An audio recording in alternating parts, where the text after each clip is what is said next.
안녕하십니까. 네, 반갑습니다. 지금 새로 이제 시작하는데 처음 오신 분들 계시죠? 처음 오신 분들을 위해서 간단하게 좀 소개를 해드리고요. 어제, 그제도 좀 소개 받으셨나요? 어제, 그제? 공법하고 중개사법 시간에 전체적으로 어떻게 공부하라 간단하게 좀 들으셨나요? 그 들으신 거를 말씀해 보시겠어요?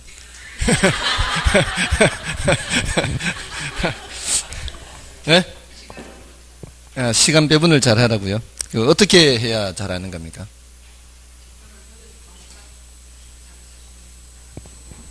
네, 1차와 2차를 어떻게 배분하라 이런 것도 있었습니까? 네? 그런 거는 없었습니까? 자, 이 공부라는 게 어떤 것이든지 효율적으로 해야 되겠죠. 효율적으로. 여기 있는 내용들을 이제 다 보고서 공부할 수는 없습니다. 많은 분들이 이제 성격상 그런 분들이 계세요. 이거 모르면 못 넘어가는 사람들. 그런 사람들 있죠. 거의 학문을 하듯이 해야 그런 이제 직성이 풀리는 그런 분들이 계세요. 그런 분들은 내년에 수석 합격할 수 있어요.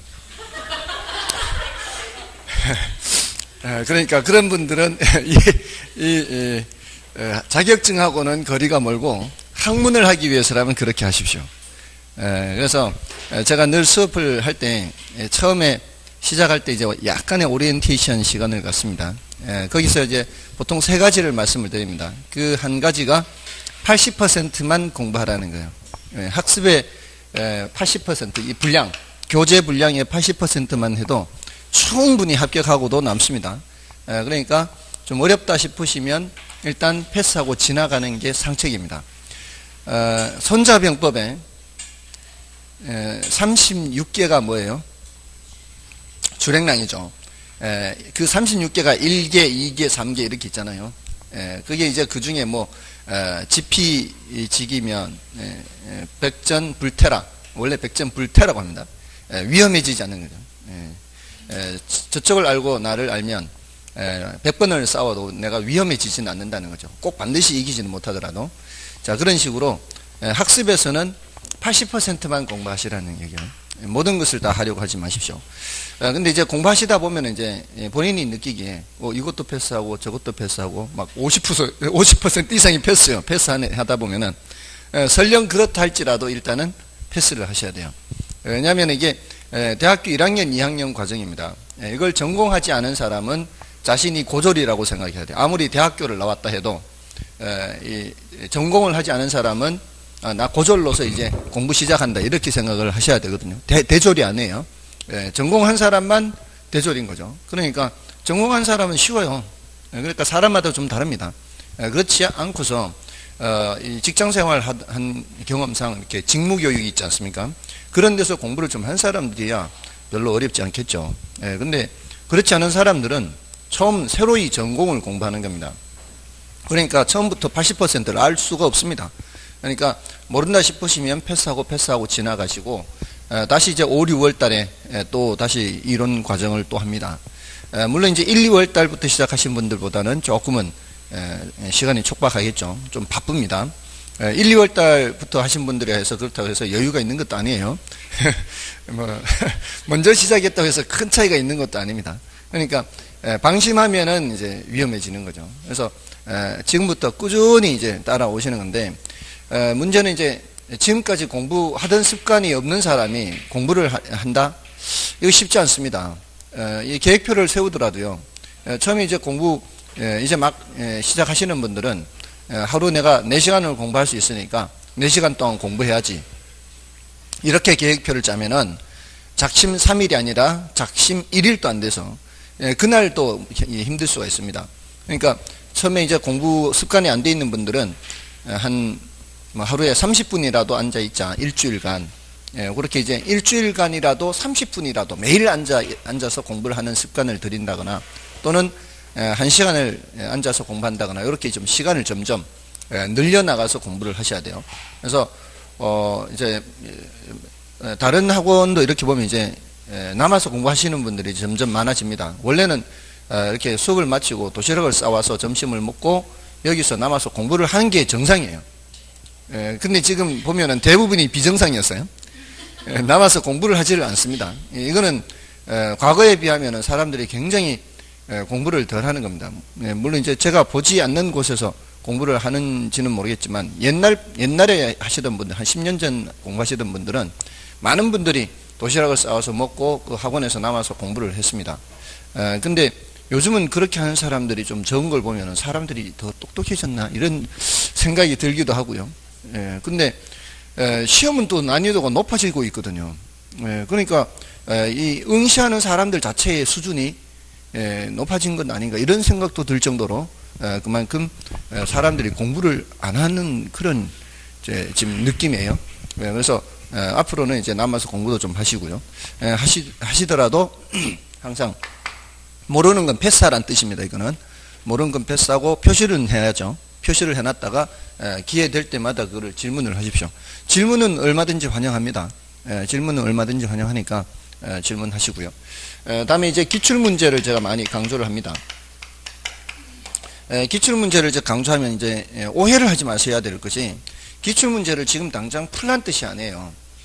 풀란 뜻이 아니라 기출문제를 보고 이러한 문제를 내가 풀어야 되는구나를 생각하시고 그 문제를 꼭 대학교에서 왜 오픈 테스트라는 게 있어요. 책을 보고 시험 치는 거.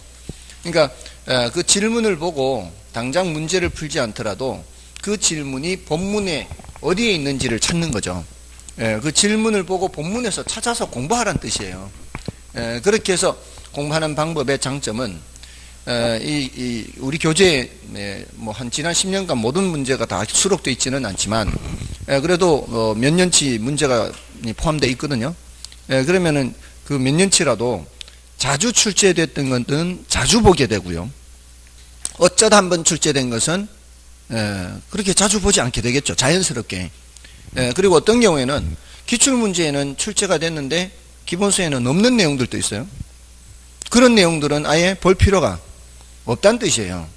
이 기출문제를 많이 분석한 사람과 그렇지 않은 사람의 차이는 어디서 나타나는가 하면 이제 3월, 4월, 5월 가면 이제 모의고사를 봅니다. 모의고사를 보는데 제가 출제하는 것도 있겠지만 다른 출판사에서 출판한 문제를 푸는 경우도 있습니다. 자, 그럴 때 기출문제를 많이 풀어본 사람들은 문제 속에 어쩌다가 예외적으로 출제되는 그런 문제가 포함되어 있거든요. 실전에서도 당연히 그런 문제가 있습니다. 지금까지 보지도 못하던 문제가 실전에도 포함되어 있습니다. 늘 그렇지 않겠습니까?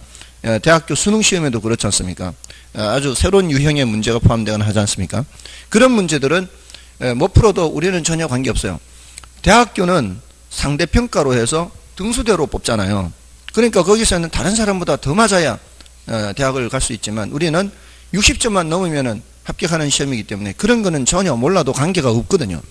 그러니까 출제하는 그 모의고사에 출제할 때 그 의도가 그냥 적당한 난이도를 조절하기 위해서 어쩌다 출제하는 그런 문제를 포함시키는데 근데 사람들은 정작 중요한 거는 내버려 두고요. 이거 처음 보는 건데 하면서 그걸 딥답하고 있는 거예요. 그러면은 엉뚱한데 시간을 낭비하는 거죠. 그 문제가 실전에 출제될 가능성은 거의 없습니다. 왜냐하면 실전에서도 정년도에 출제됐던 어떤 이상한 문제 있죠. 전년도에 출제됐던 이상한 문제가 그 다음 연도에 거의 출제가 안 돼요. 그러니까 기출문제 중에서도 중요도가 강약이 다르다 이 말이에요. 그래서 기출문제를 많이 보신 분들은 이거 기출문제 많이 나오는 유형이다, 그렇지 않은 유형이다를 스스로 판단을 합니다. 그러니까 모의고사를 보더라도 점수가 안 나왔을 때는 이게 예외적인 문제가 많이 포함되어 있구나. 모의고사가 실전의 출제 경향과는 좀 달리 출제되군. 이걸 스스로 판단을 할 수가 있어요. 근데 이 기출문제를 많이 보지 않으신 분들은 어떤 생각하는가 하면 야 이거 내가 공부를 잘못하고 있는 거 아닌가? 수업 시간에 들은 걸로 이거 해결 안 되는데 그러니까 이제 딴 생각하는 거죠. 이러면 이제 점점 어려워지는 거죠. 공부가 너무 이제 넓어지는 거예요. 할 게 너무 많아지고. 그러니까 과감하게 버릴 거는 버리고 가야 되는데 그렇게 되지 못한다는 거예요. 그래서 기출문제를 늘 가까이 하라는 얘기예요. 그러면은 이제 자신 있게 밀고 나갈 수 있어요. 예외적인 문제를 버려버리니까. 자, 그 다음에 이제 반복. 사람은 늘 이 반복을 해야만 그 기억을 할 수가 있죠. 예, 이 사람의 뇌세포가 한계가 있지 않습니까? 그리고 나이가 들수록 더 이 반복을 해야 됩니다. 보통 사람들이 애 하나 낳을수록 이제 점점 기억력이 감퇴되고 둘 낳으면 더 감퇴되고 이렇게 말씀들을 하시는데 여자분들이 많이 그러죠. 그럼 남자는 어떡하라고요? 애도 안 낳는데 남자도 점점 이렇게 향상적인 기억력이 이렇게 점점 떨어지는 거죠. 뭐 많이 주워 듣고 하면은 더 늘어나야 되는데도 불구하고 떨어지거든요. 근데 이거는 사람은 다 똑같다고 합니다. 사람은 나이가 들수록 기억력이 감퇴가 되고요. 그리고 새로운 인지 능력, 새로운 것을 봤을 때 이렇게 인지할 수 있는 능력이 점점 떨어진다고 합니다. 그게 정상이라고 합니다. 그게 노화되는 게. 근데 그렇지 않은 사람도 있다고 합니다. 나이 70, 80이 돼서도 20대와 똑같은 인지 능력이나 기억력을 갖고 있는 사람도 있대요. 이런 사람들은 슈퍼 에이저라고 합니다. 이런 슈퍼 에이저가 있기도 하답니다. 그래서 그런 사람들이 사망한 후에 그 사람들의 뇌를 연구를 했대요. 뇌를 연구했더니 그 신경과 신경을 연결한 그 무슨 저게 그래요. 고맙습니다. 알려주셔서. 시냅스요? 예, 그게 다른 사람보다 두껍대요. 다른 사람보다. 예, 그게 두꺼운 사람들은 그게 슈퍼 에이저라고 해서 그런 사람이 있다고 합니다. 그러니까 우리가 그런 사람인지 아닌지는 뇌를 열어봐야 할 거 아니에요. 그러니까 알 수가 없으니까 우리는 일단 일반인이라고 생각하고 자연스럽다고 생각하고 그게 계속 반복을 해줘야 된다는 거죠. 그래서 반복을 통해서 이렇게 해야 돼요. 이 반복이 결국 치매도 예방할 수가 있고요. 그게 이제 계속 이 뇌를 쓰는 거니까. 그러니까 이 반복을 통해서 이 학습을 이제 해야 되는데 미리 이제 수업 들으신 분들은 어떻게 반복하라고 제가 말씀을 드렸죠. 반복을 어떻게 하라고 말씀을 드렸죠.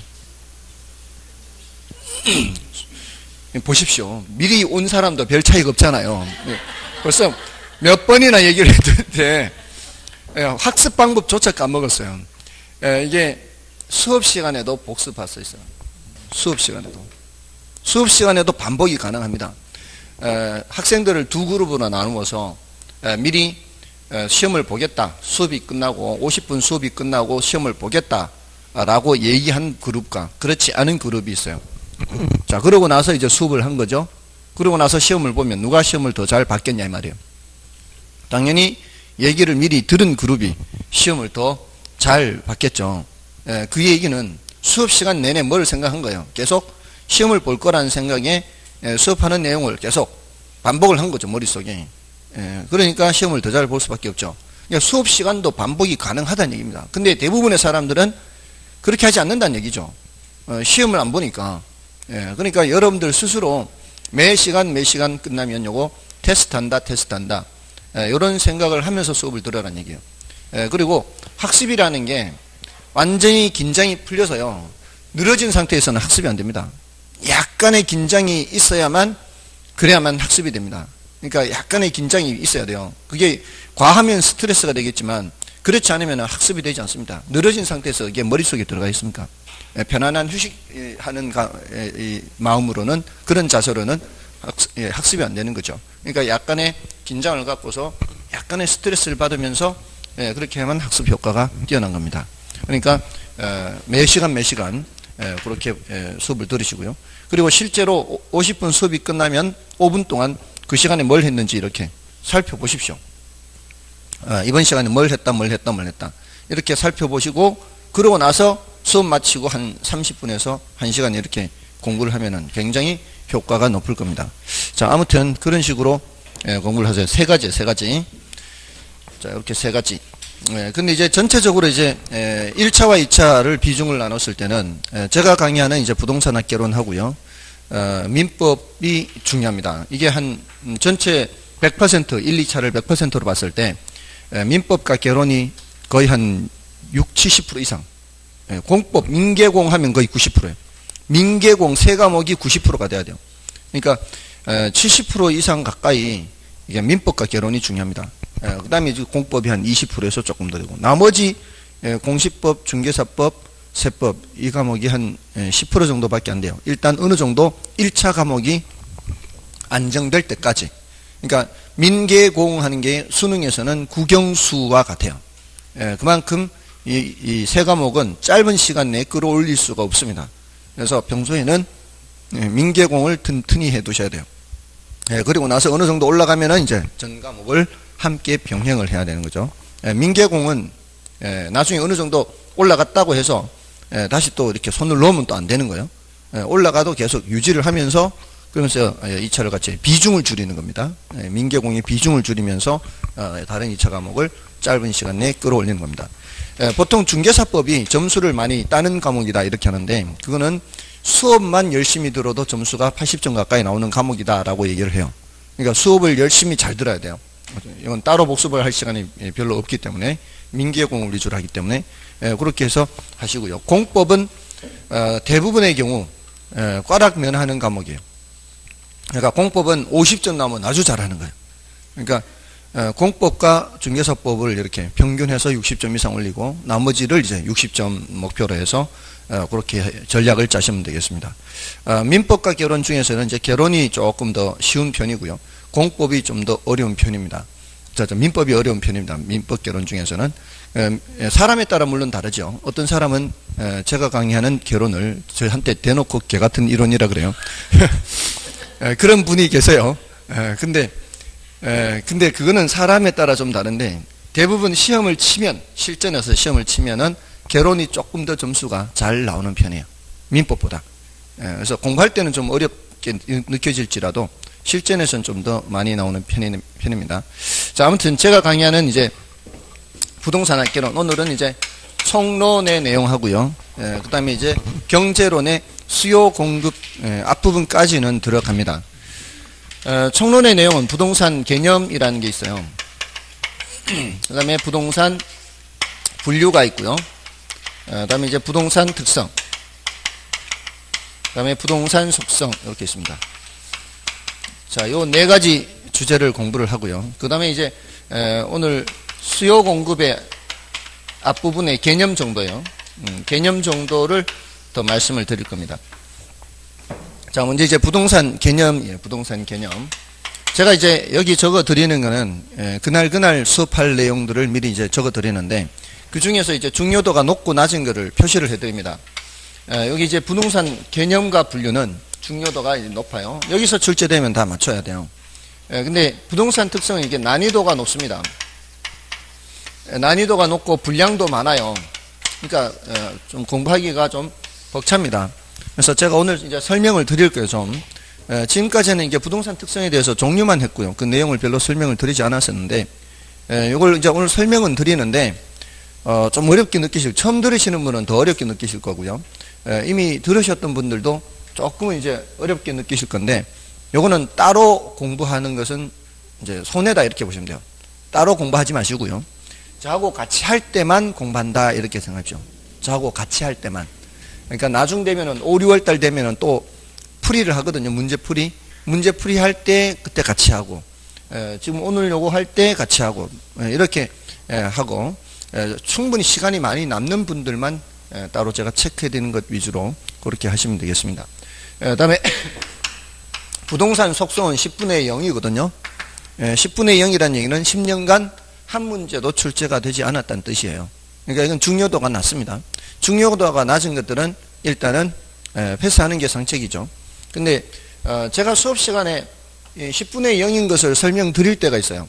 그것은 이제는 출제가 될 때도 됐다라는 느낌이 올 때요. 그러니까 어느 정도 출제가 되는 주제인데 지난 10년간 너무 출제가 안 된 거죠. 너무 출제가 안 되면 또 한 번쯤은 출제가 될 수도 있으니까 설명을 드립니다. 그래서 이 중요도의 강약을 이렇게 나눠서 말씀드립니다. 이거는 이제 굉장히 중요하죠. 굉장히 중요합니다. 자, 이렇게 이제 중요도의 강약을 표시를 하시고요. 자, 먼저 이제 부동산 개념이요. 자, 이게 이제 부동산이 뭐냐 하는 거예요. 처음 듣는 사람들은 부동산 하면 그냥 토지하고 건물 뭐 이렇게 하면 되는데 이 부동산 학이라고 하는 학문에서는 그렇게 이제 간단하게 얘기하는 게 아니고요. 우리 이제 부동산 활동이라는 것 있지 않습니까? 뭐 개발을 하거나 부동산 뭐 거래를 하거나 이런 여러 가지 부동산 활동이라는 게 있습니다. 이런 활동을 할 때는 여러 가지 측면에서 다 살펴보거든요. 법적인 측면에서도 살펴보고 경제적인 측면에서도 살펴보고 또 기술적인 측면에서도 살펴봅니다. 그래서 부동산학이라고 하는 학문 자체가 여러 학문의 도움을 받습니다. 그래서 부동산이 뭐냐라는 것을 물을 때도 법적인 측면에서도 보고 또 경제적인 측면에서도 보고 기술적인 측면에서도 봅니다. 그래서 법적 개념이 있고요. 법적 개념을 다른 말로 이제 제도적 개념 이렇게도 할 수 있어요. 제도적 개념. 그리고 경제적 개념. 경제적인 측면에서도 본다는 거죠.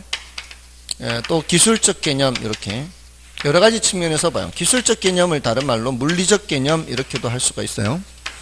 자, 근데 이제 법적 개념 하면은 법에 규정된 것을 말하는 거예요. 법에 부동산이 뭐다 이렇게 규정을 해놨단 말이죠.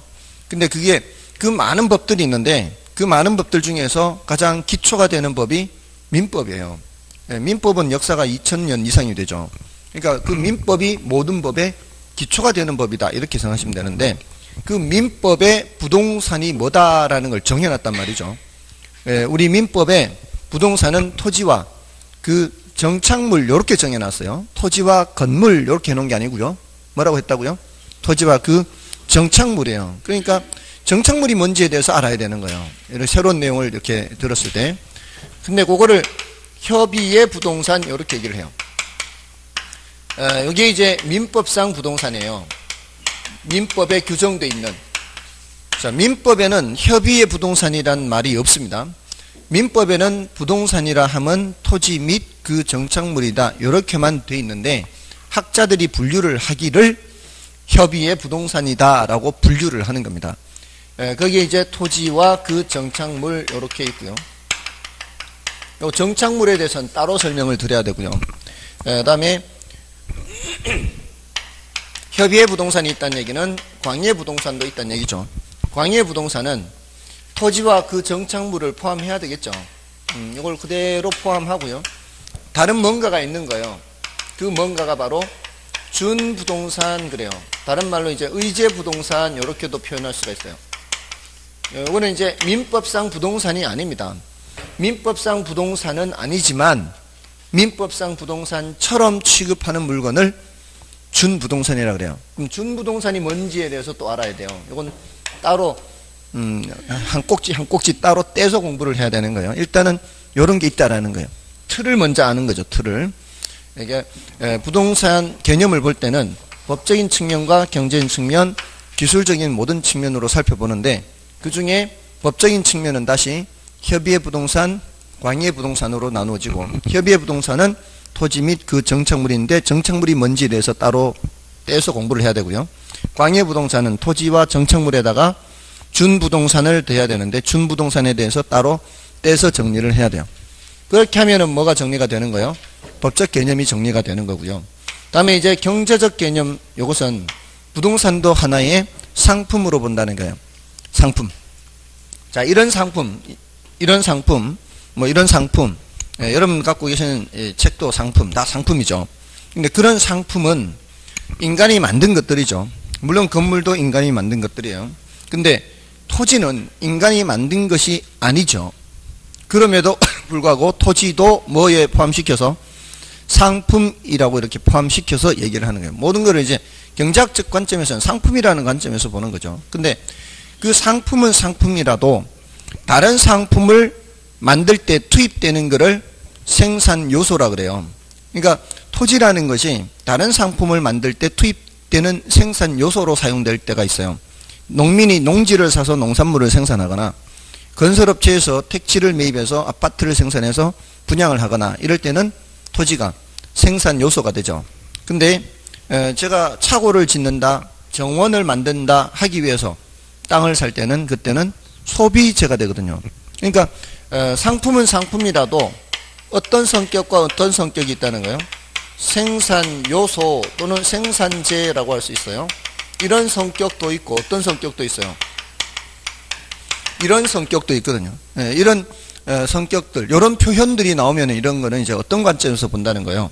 경제적인 관점에서 본다는 거죠. 또는 자본으로 표현하기도 하고 뭐 자산으로 표현하기도 하고요. 이런 표현들만 구별할 수 있으면 돼요. 여기는 더 이상의 깊은 내용이 없습니다. 이거는 밑에 기술적 개념의 공간, 자연, 위치, 환경, 뭐 이런 단어들이 있죠. 이런 단어들을 섞어놓고 구별할 수 있으면 돼요. 이게 경제적 개념에 속하는 개념이냐, 기술적 개념에 속하는 개념이냐, 이거 구별만 하면 되니까 여기는 내용이 별로 없는 거죠. 그럼 이제 내용이 있는 거는 뭐밖에 없는 거예요? 여기 정착물이 뭔지, 그다음에 준부동산이 뭔지, 여기에 대해서 이제 정리하면은 되는 거예요. 됐죠? 자, 이렇게 이제 정착물이 뭔지 이제 정리를 해야 돼요. 정착물이라고 하는 것은 이제 땅에 붙어 있는 것을 말하겠죠. 정착돼 있다. 근데 이제 땅에 붙어 있어야 되는데 그게 잠깐 동안 붙어 있어서는 안 돼요. 그 물건이 그 자리에서 이제 죽음을 맞이할 때까지 그 자리에 있어야 돼요. 그러니까 정원수 파는 집에 심겨져 있는 나무 있죠. 정원수 파는 집에 심겨져 있는 나무는 땅에 붙어 있는 것 같아도 그 자리가 죽을 자리가 아니에요. 이제 임자가 나타나서 우리 집 마당에 심어주세요 하면은 그 집 마당에 심어져야 그 자리가 죽을 자리가 되는 거죠. 그러니까 정원수 파는 집에 심겨져 있는 나무는 정착물이 아니다라가 되는 거죠. 우선 땅에 붙어 있는 것 같이 보여도 그게 잠깐 동안 붙어 있는 거죠. 이런 거를 뭐라고 표현하는가 하면은 가시계 수목이라 그래요. 가시계 수목. 임시로 심겨져 있는 거예요. 그러니까 가시계 수목 이런 것들은 정착이다 아니다. 정착이 아니다라는 거죠. 주의를 해야 되는 거예요. 가시계 수목 말고 판잣집이라든가 공중전화 박스 이런 것들은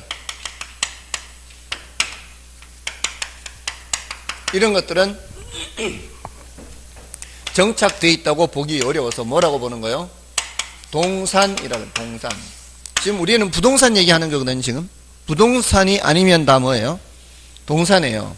부동산이 아니면 동산인데 정착물이면 부동산이란 얘기예요, 동산이란 얘기예요? 정착물이란 얘기는 부동산이란 얘기죠. 그러니까 이제 부동산이 아닌 것들을 일단 조심을 해야 돼요. 이러면 이제 우리 부동산학의 대상이 될 수가 없는 거죠. 부동산학의 대상이 되려면 여기 이제 토지에 붙어 있어야 돼요. 근데 토지에 붙어 있어야 되는데 토지에 이거는 잠깐 붙어 있는 거잖아요. 그러니까 어떻게 붙어 있어야 돼요? 항구적으로 또는 지속적으로 또는 계속적으로 이렇게 이런 표현이 이제 나와야죠. 항구적으로 부착되어 있다. 이렇게 돼야 돼요. 그래야만 정착물이죠.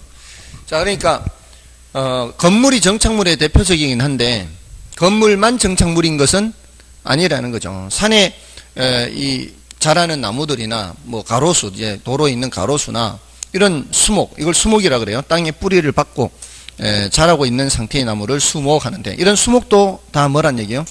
정착물이래요. 그러니까 이제 그 속으로 이렇게 생각하는 사람들이 있어요.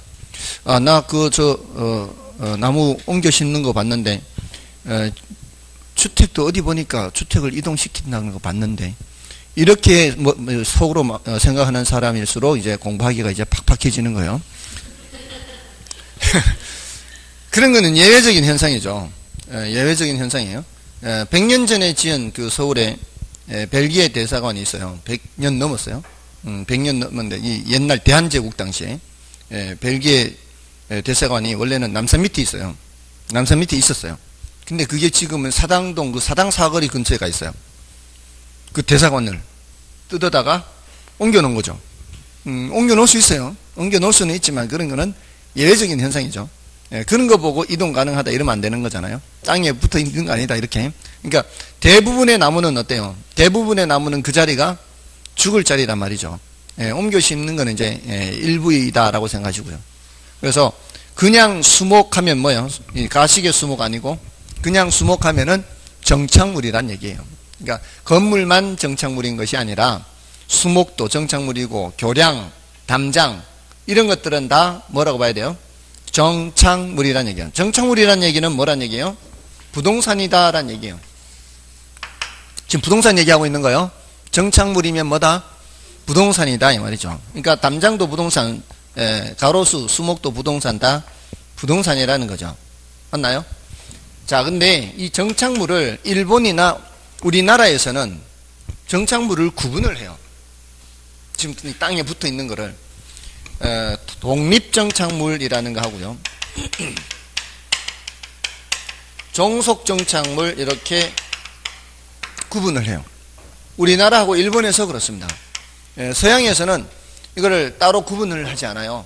토지와 건물을 그냥 하나의 공간 덩어리다 이렇게 표현을 해요.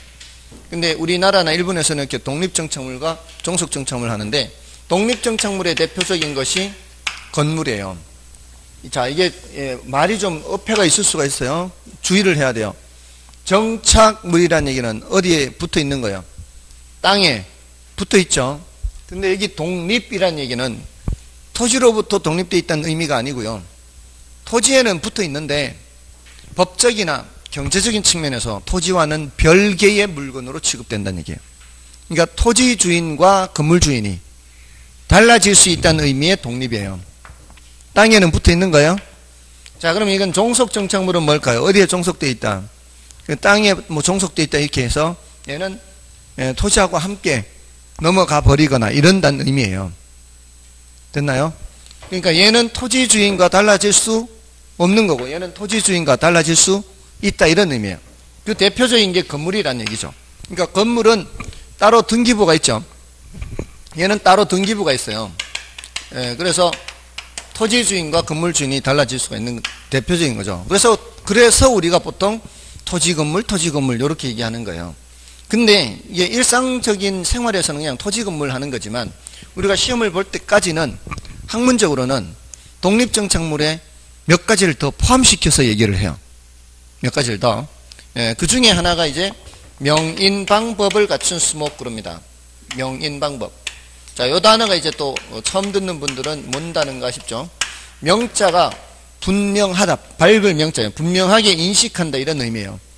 분명하게 인식할 수 있는 방법을 갖춘 수목. 또 수목이 또 등장했죠. 자, 이 수목은 땅에 뿌리를 받고 자라는 나무. 여기에 이제 명인 방법을 갖췄다는 얘기는 명찰을 달아도 되고요. 이거 누구 겁니다 이렇게. 또는 여러 그루 같을 경우에는 이렇게 새끼줄을 둘러서 팻말을 박아도 되고요. 나무 껍질을 까서 이름을 써넣어도 되고요. 다른 사람이 알아볼 수 있는 방법을 명인방법이라 그래요. 무슨 동사무소의 허락을 받고 할 필요도 없고요. 그냥 하면 되는 거예요. 다른 사람이 알아만 볼 수 있으면 돼요. 그렇게 하면은 이 말이에요. 그렇게 하면은 뭐가 되는 거라고요? 독립정착물이 돼요. 그 소리는 그 땅 주인과 명인방법 갖춘 수목 주인이 달라질 수 있다 이 소리예요. 그렇게 다른 사람이 될 수 있다는 얘기예요. 자, 근데 농작물이 더 있어요. 농작물. 농작물은 명인 방법을 안 갖추어도 돼요. 농작물은. 자, 여러분들 이거 농작물은 이렇게 생각하시면 돼요. 밭대기 생각하시면 돼요. 밭대기. 밭대기라는 거 들어보셨죠? 밭대기 할 때 그 수확기가 거의 다 될 무렵에 수확을 해서 파는 거예요? 수확을 하지 않은 채로 파는 거예요? 수확을 하지 않은 채로 땅에 붙어 있는 채로 파는 거죠. 그럼 땅에 붙어 있으니까 뭐예요? 정착이죠. 땅에 붙어 있으니까 정착. 맞나요? 땅에 붙어 있으니까 정착이고, 자, 그럼 밭대기로 해서 넘겨버리면 땅 주인과 농작물 주인이 달라질 수 있죠. 자, 그럼 무슨 정착물? 독립정착물이 되는 거죠. 이 농작물은 생육기간이 1년 이내에 짧은 것들을 말해요. 그러니까 여러 해살에 이거는 식물, 나무 같은 거. 나무, 수목은 아니죠. 수목은 이제 농작물이 아니에요. 그러니까 이런 농작물, 그러니까 농작물이 어떤 예들이 있어요. 뭐 상추, 고추, 양파 이런 것들 있죠. 자, 이런 것들이 지금 땅에 붙어 있는 상태, 이런 상태에서는 뭐라고 불러요? 농작물. 그건 뭐라고요? 독립정착물. 그럼 앞으로 상추 심어 놓은 거 보면 뭐라 그래야 돼요? 건물하고 같은 급의 독립정착물이에요. 뭐라고 불러야 돼요? 부동산이라 불러야 돼요. 상추 볼 때마다, 양파 볼 때마다, 고추 볼 때마다 저거 뭐라고요? 부동산이에요. 법적으로는 부동산이라고요. 뭔지 아시겠죠? 근데 이게 어느 정도로 인정이 되는가 하면은 그 법적으로 이제 표현을 할 때 권원에 의한 이런 표현이 나와요. 권원. 이런 단어가 어렵죠. 사실 이런 단어 어려우니까 처음 보는 사람들이 그래서 어려워하는 거예요. 그러니까 권리의 원천이란 뜻이거든요. 이렇게 농사를 지을 수 있는 권리의 원천 하면은 땅 주인한테 이제 임대차 계약에서 임차를 하든가 아니면은 지상권이 설정되어 있거나 또는 무료로 사용하도록 허락을 받거나 이런 여러 가지 권리의 원천을 권원이라고 그래요. 권원. 권원에 의하여 경작한 농작물뿐만이 아니라 남의 땅에 허락도 없이 무단으로 농사를 지은 경우에조차도 판례상으로는 민법 판례상으로는 그런 경우에도 농작물은 경작자 소유예요. 경작자. 땅 주인 말고 남의 땅에 무단으로 그렇게 했는 경우에도 경작자 소유니까 뭐예요? 독립 정착물이 되는 거죠. 그러니까 권원에 의하든 권원에 의하지 않든 이제 판례상으로는 다 뭐로 인정이 되는 거예요? 독립 정착물로 인정이 된다고요. 농작물은. 그러니까 농작물은 따로 명인 방법을 갖추지 않아도 뭐라고 부르는 거예요? 독립 정착물. 뭐라고요? 부동산이에요. 부동산. 양파 뭐라고요? 부동산. 상추, 부동산, 고추, 부동산, 벼, 부동산이에요. 예, 다 부동산입니다. 자, 요거 밭대기 생각하시면 되고요. 독립해서 거래의 객체가 된다 이 말이에요. 다음에 임목이라고 하는 게 있는데 임목. 자, 임목은 산에 자라는 나무들 있죠. 이 나무들을 측량을 해. 측량. 예, 이렇게 측량을 하면 이제 도면이 나오겠죠. 측량 도면. 그 첨부 서류를 하고 준비를 해서 등기소에 가요. 그럼 등기소에 가서 이걸 등기를 합니다. 뭐만 등기하는 거예요? 그 측량한 그 범위 안에 있는 나무들만 등기를 해요. 그럼 요거만 따로 뭐가 만들어져요? 등기부가 만들어지겠죠.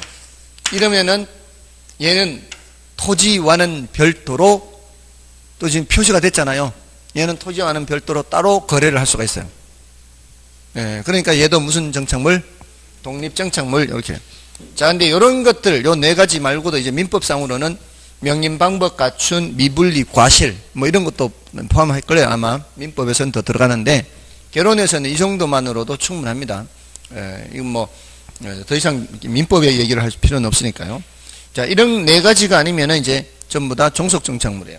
그래서 수목 그냥 수목하면 어때요?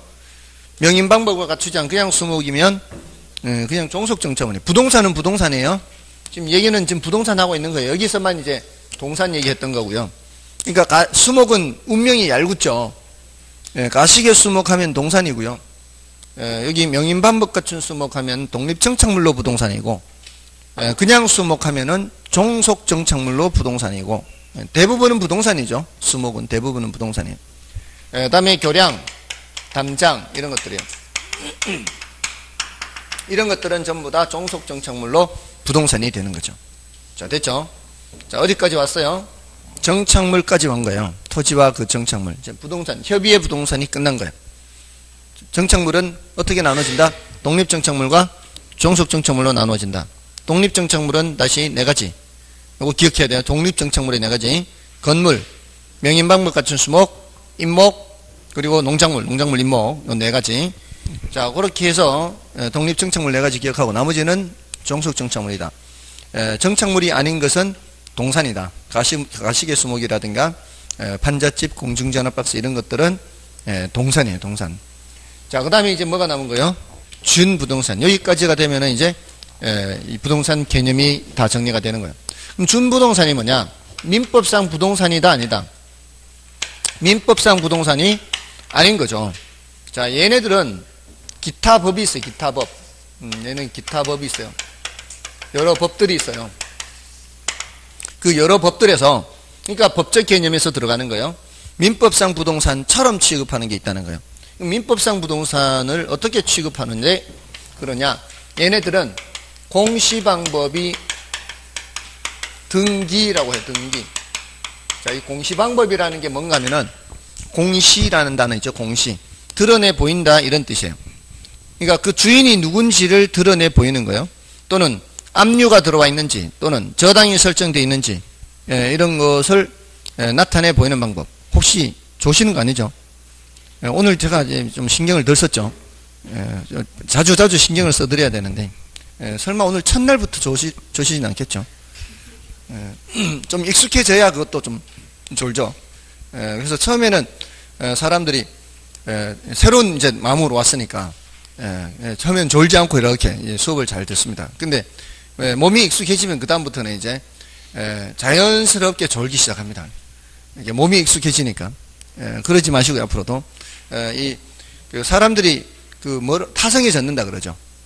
타성에 젖는 게 바로 그거예요. 그렇게 되면 이제 새로울 것이 없으니까 일어나면 이제 자연스럽게 이제 하고 노는 거죠. 오기는 오는데 이제 아무 생각 없이 앉아 있는 거죠. 이렇게. 그러면 안 되는 거예요. 매일매일을 새로운 생각으로. 자, 아무튼 자, 이 공시 방법은 그 드러내 보이는 거예요. 이게 누구 거냐 이 말이에요. 이게 누구 거냐. 근데 부동산은 말이에요. 부동산은 이게 누구 건지를 뭐를 보고 알아야 돼요? 등기부. 이게 누구 거다라는 것을 등기부 보고 하는 거죠. 근데 동산은 어디든 굴러다니는 놈이죠. 부동산은 고정되어 있으니까 이게 등기부 보고 해도 거기 늘 그 물건이 있어요. 근데 이런 동산은 어디든 굴러다니는 놈이니까 이거를 이렇게 갖고 있어야죠. 이렇게 갖고 있는 상태를 점유라 그래요. 점유 상태. 여러분이 갖고 계시는 그 상태, 볼펜, 필통 이런 걸 갖고 있는 그 상태를 보고 저거 누구 거겠구나라고 생각하는 거예요. 그래서 부동산은 등기인데 동산은 뭐라고요? 점유란 말이에요. 점유. 자, 그런데 준부동산인 것들은 민법상 부동산이 아니에요. 그런데도 공시방법이 등기나 등록 이렇게 표현을 해요. 자, 제가 오늘 타고 온 자동차 동산이에요, 부동산이에요? 동산이잖아요. 자동차는 동산이잖아요. 근데 그 자동차를 제가 점유하고 있는 상태예요. 키도 갖고 있고 세차도 맡기고 기름도 넣고 이게 제가 자동차를 뭐 하고 있는 상태? 점유하고 있는 상태. 동산이고 점유하고 있죠. 동산이고 점유하고 있으면 그게 제 걸까요? 그거는 뭘 떼봐야 돼요? 자동차 등록 원부를 떼봐야 돼요. 그거 제 와이프 거거든요, 사실은. 그래서 그런 것들은 제 거라고 생각하고 제가 팔 테니까 저한테 돈을 주세요. 이러면은 이제 여러분들은 이제 사기당하는 거예요. 그러니까 뭘 확인해보고 사야 돼요. 등록 원부를 보고 사야 되는 거죠. 그런 것들은 동산이면서도 불구하고 등기나 등록을 해요. 이런 것들을 뭐라고 하는 거예요? 준부동산이에요. 그러니까 오늘 마치고 돌아가실 때 차 탈 때마다 뭐라고 해야 돼요? 준부동산 타고 간다 이렇게. 이러면 이제 조금 정신 나간 사람이 될 수 있어요. 그러니까 공부를 잘하는 사람은 한편으로는 보면 대부분 정신세계가 조금 이상한 사람들이에요. 대신 공부는 잘해요. 이런 수업을 들으면 바로 납득이 되는 거죠. 그러니까 자동차 볼 때마다 준부동산. 자동차만 그런 게 아니라 선박, 항공기 이런 것도 다 각각의 법이 있어요. 또 건설기계. 그리고 공장재단, 광업재단 이런 것도 있어요. 공장재단, 광업재단. 자, 이 공장재단은 이 공장에 속한 토지, 건물, 기계도 있죠, 기계. 그런 재산의 묶음이에요, 재산의 묶음. 그 재산의 묶음을 목록을 작성해서 또 첨부 서류 들고 등기소로 갑니다. 등기소로 가서 또 등기를 해요. 그럼 공장에 속한 토지, 건물, 기계류들이 전체가 몇 개의 물건인 것처럼 하나의 물건인 것처럼 취급이 되는 거예요. 자, 그러면 왜 이렇게 하는가 하면 여러분들 이제 기업 활동을 하다 보면은 돈을 대출받을 일이 많죠. 토지는 토지대로 담보로 정하고 대출받고, 건물은 건물대로 담보로 정하고 대출받고, 기계가 있잖아요. 동산이잖아요. 또 이거는 동산은 동산대로 무슨 양도담보니면은 이렇게 또 대출받는 방법이 있어요. 자, 이렇게 하면은 불편하거든요. 이게 각각으로 이렇게 하면. 그러니까 아예 처음서부터 목록을 작성을 해서 전체를 몇 개로 취급해서 한 개로 취급해서 담보로 제공하고 대출받으면 훨씬 더 편리하거든. 그러니까 이런 그걸 만드는 거예요. 이거 광업재단. 얘네들은 다 등기하게 돼 있어요. 등기. 그래서 이제 대출받고 하는 거예요. 근데 심지어는 어업권도 있어요. 어업권. 수산업법상 어업권도 등록하게 돼 있어요. 무형의 권리죠. 어업권은 공유수면에서 뭐 채취하거나 양식하거나 할 수 있는 권리거든요. 근데 그런 권리도 등록하게 돼 있단 말이죠. 그러니까 이것도 뭐라고 보는 거예요? 준부동산으로 보는 거예요. 근데 경우에 따라 임목을 여기 보는 사람도 있어요. 자, 여기 임목 여기 있죠? 자, 임목을 여기 보는 사람도 있고 여기 보는 사람이 있는데 왜 그런가 하면은 이건 기타 법이 따로 있다 그랬잖아요. 각각의 법이. 얘는 임목에 관한 법률이라는 게 있어요. 임목에 관한 법률. 여기는 수산업법. 다 이렇게 관련 법들이 다 있어요. 그런 관련 법들이 있다는 점에서는 준부동산 이렇게 할 수도 있고요. 요거 등기부 있죠? 땅에 붙어 있죠? 요 등기부 있죠? 땅에 붙어 있죠? 그런 점에서는 뭐하고 똑같은 거예요? 독립정착물이나 똑같죠? 그러니까 이쪽 저쪽 다 구분해도 관계는 없어요. 됐습니까? 자, 지금 방금 뭐 했어요?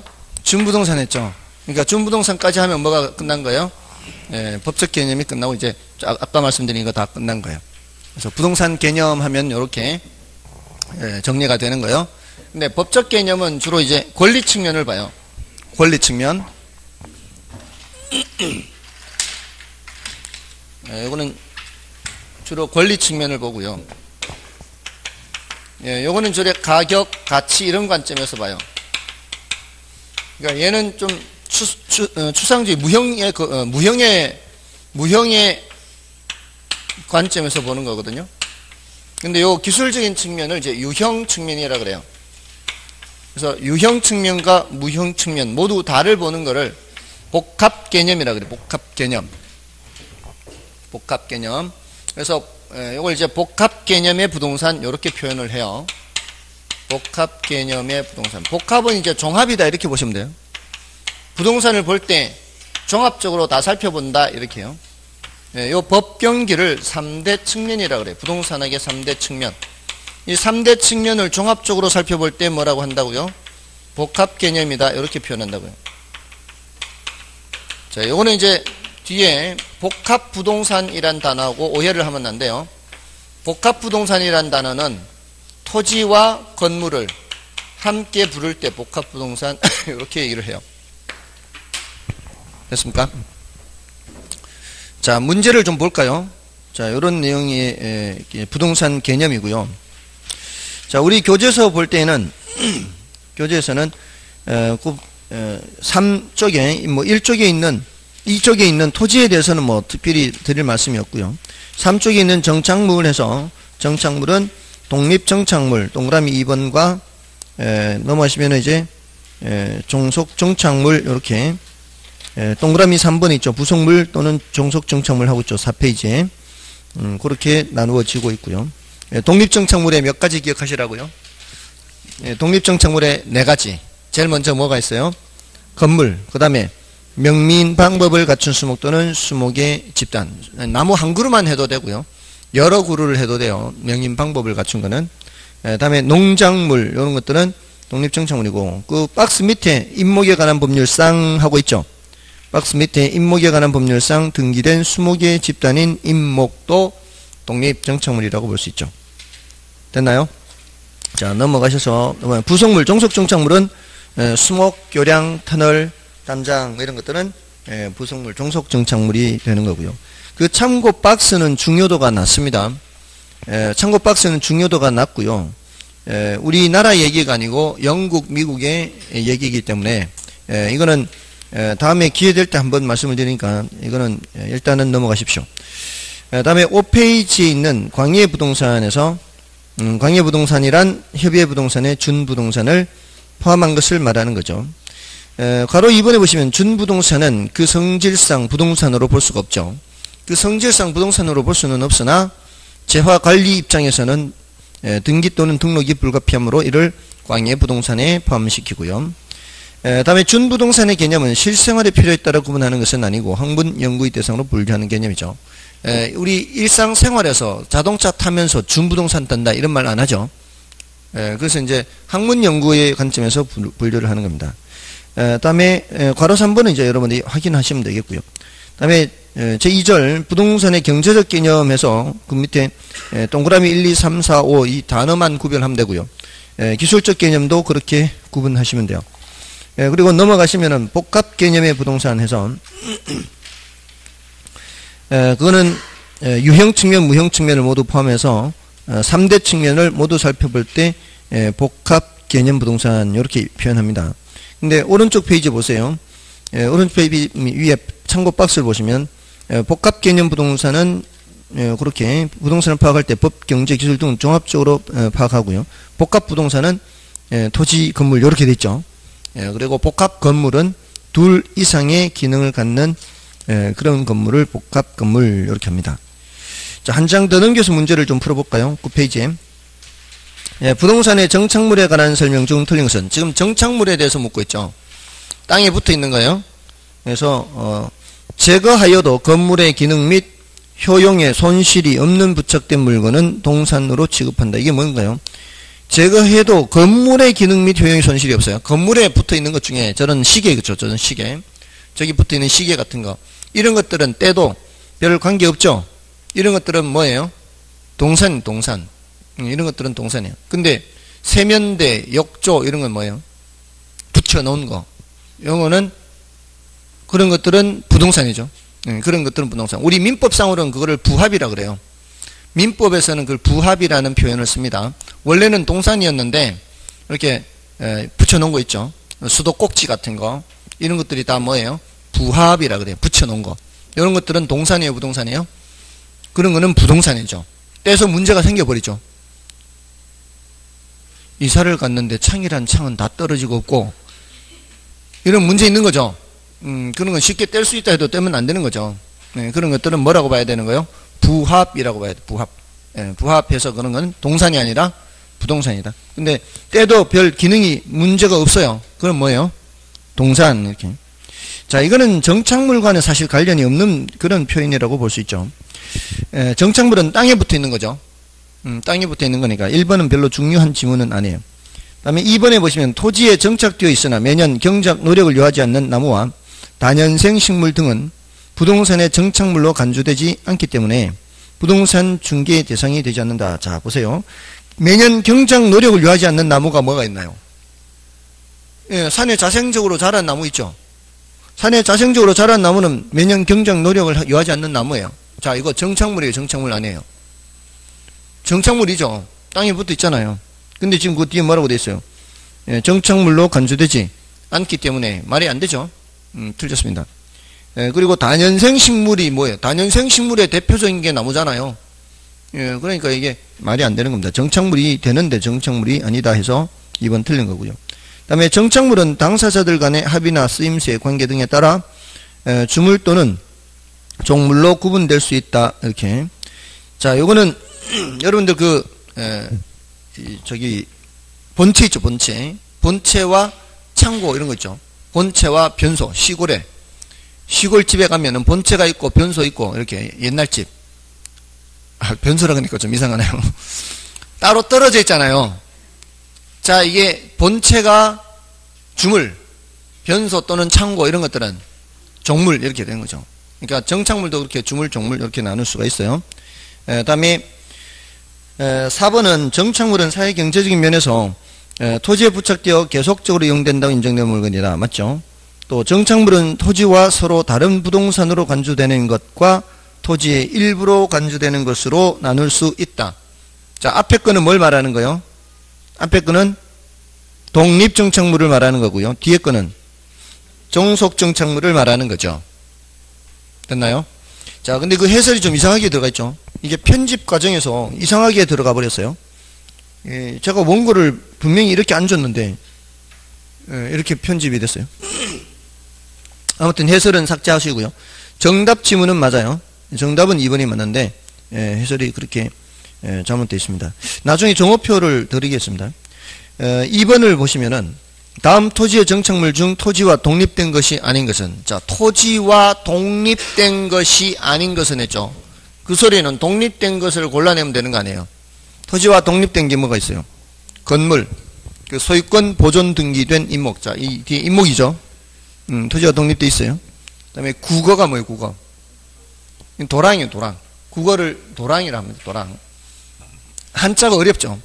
한자가 어려워서 한글로 순화하는 그런 작업을 하고 있을 거예요. 근데 이제 국어를 도랑으로 아마 바꿀 거예요. 근데 이제 언제 바뀔지는 몰라요. 아직은 국어 그냥 이렇게 쓰고 있는데, 도랑. 이거는 구축물이라 그래요. 이런 것들을. 구축물 해서 이런 것들은 독립정착물이 아닌 거죠. 여기 없잖아요. 명인방법을 구비한 수목, 여기 있죠. 다음에 권원에 의하여 타인의 토지에서 재배되고 있는 농작물. 권원에 의하든 권원에 의하지 않든 그는 경작자 소유라 그랬죠. 그래서 농작물은 독립정착물이 되는 겁니다. 자, 넘어가시면 이제 3번, 4번은 이와 관련되는 거예요. 3번, 4번은 경제적 개념 기술 중에 이게 섞어놓고 구별하는 거죠. 그래서 별로 어렵지 않아요. 자, 보시면은, 물론 이제 네 문제밖에 없지만, 그렇게 어렵지 않죠. 여기서 질문하는 거는 별로 어렵지 않아요. 부동산 개념에서는. 그러니까, 여기서 나오면은 다 맞출 수 있도록 준비를 하셔야 돼요. 부동산 개념이에요. 자, 이제 좀 쉬고 이제 부동산 분류를 하도록 하겠습니다.